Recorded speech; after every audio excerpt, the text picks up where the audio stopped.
Bismillahirrahmanirrahim. We have the last portion of the respiratory system, which is the part 3 of this video, the pulmonary alveoli. We discussed the respiratory bronchioles, the alveolar ducts, the alveolar sacs, and now we are moving toward the pulmonary alveoli, which are like the last portion of your respiratory tract. They're 0.2 millimeters wide, cup-shaped in appearance, and they have the intra-alveolar septum. The basement membrane consists of simple squamous pneumocytes. The type 1 and type 2 pneumocytes.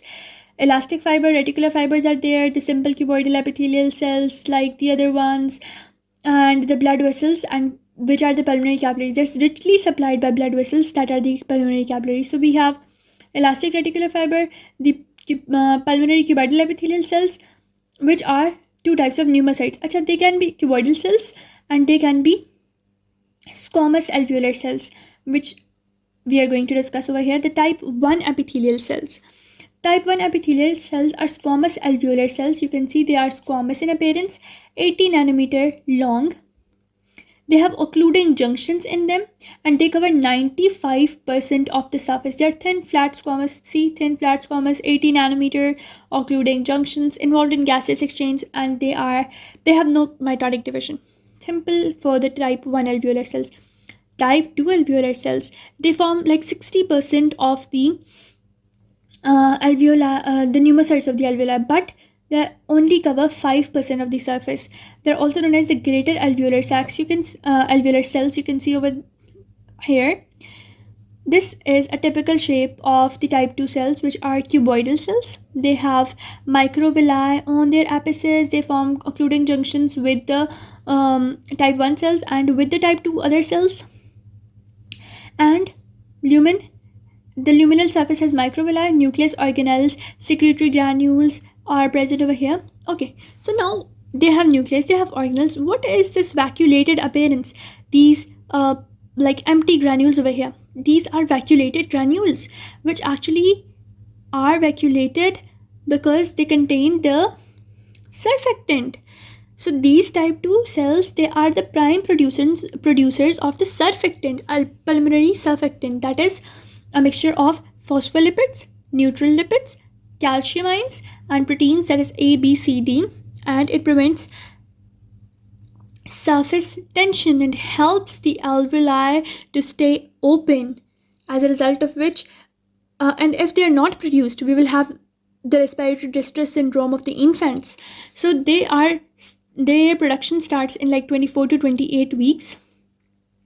And 35 weeks the type 2 cells are mature and their production is best working. But if a child is born 30 weeks before the age of 30 weeks, they will have difficulty in breathing and they will have the hyaline membrane disease, that is also known as the respiratory distress syndrome, due to the absence of surfactant, as a result of which there will be a lot of surface tension, the alveoli won't be able to open, and your child won't breathe normally and might die because of lack of breathing movement. So intra-alveolar septum. So intra-alveolar septum consists of these epithelial, two layers of the squamous flattened cells. This one layer, the two layer. Between the layer we have blood capillaries and we have certain pores. So they have elastic fibers, reticular fibers, mast cells, leukocytes, the alveolar macrophages, which are also known as dust cells. They are the part of the mononuclear phagocyte system. They actually like trap the dust particles and help in their removal. So intra-alveolar septum has two layers. Between them there are blood capillaries and elastic cartilage, elastic fibers, the reticular fibers that we discussed above. Elastic fiber, reticular fiber. Along with that we have leukocytes, mast cells, and alveolar macrophages. If any bacteria or something enters, we can kill them by these alveolar macrophages, or we call them dust cells, etc., because they have like dusty appearance on histological section. Now they have this pore. It is 10 to 15 micrometer long. What is this pore for? It is to equalize the pressure on both sides of the alveolar septum, and it is for collateral circulation. Sometime if like some certain disease takes place and you know your circulation stops, so it is for the replacement of the circulation by the collateral circulation. Now we have the blood air barrier, the blood air barrier, which is consisting of many things, like the layer of surfactant. Then we have the layer of the cells of alveoli, the basement membrane of alveoli, the interstitium, and the basement membrane of the blood vessels, and then the endothelial cells of blood vessels. Simple as that. That is the blood air barrier. It means the layers that the blood has to, or the layers that the gas has to move from the alveoli towards the blood. Now pleura, it is an outer serous membrane covering which surrounds the lungs. It has two layers which we will study in anatomy, and it has simple squamous epithelium which is also known as mesothelium. It has a lot of things.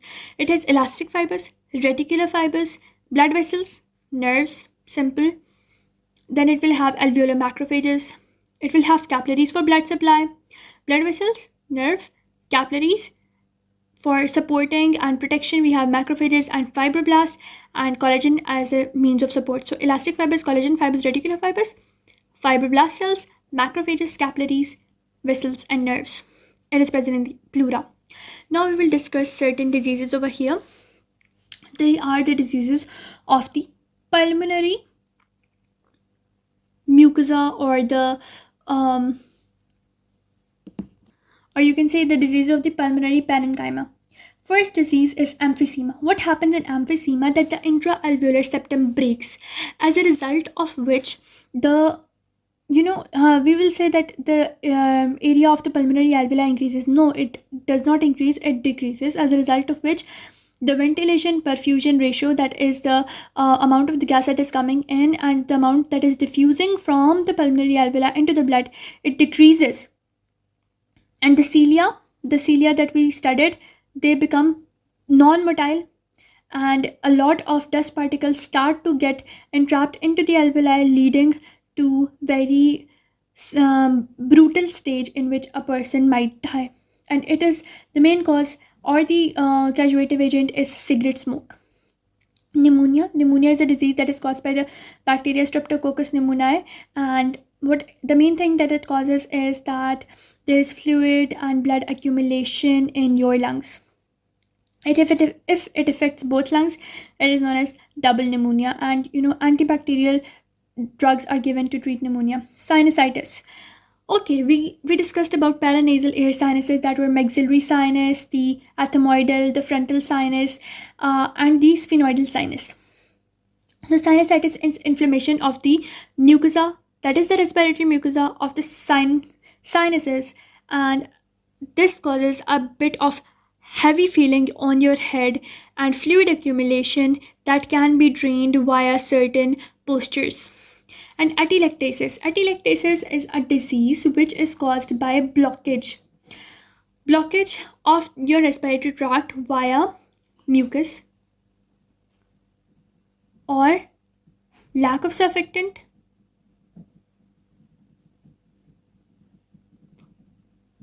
or very important thing, that is tumor.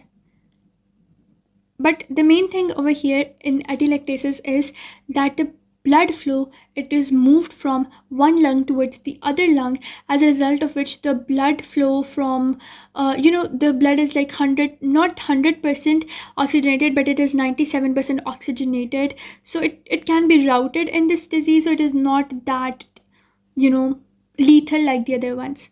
This is all from the respiratory system chapter. I hope you understood everything. If you didn't, please let me know in the comments, were the videos helpful or not. For that, I'll meet you in another video. Till then, like, share and subscribe. We'll meet in another video. Thank you and Allah Hafiz.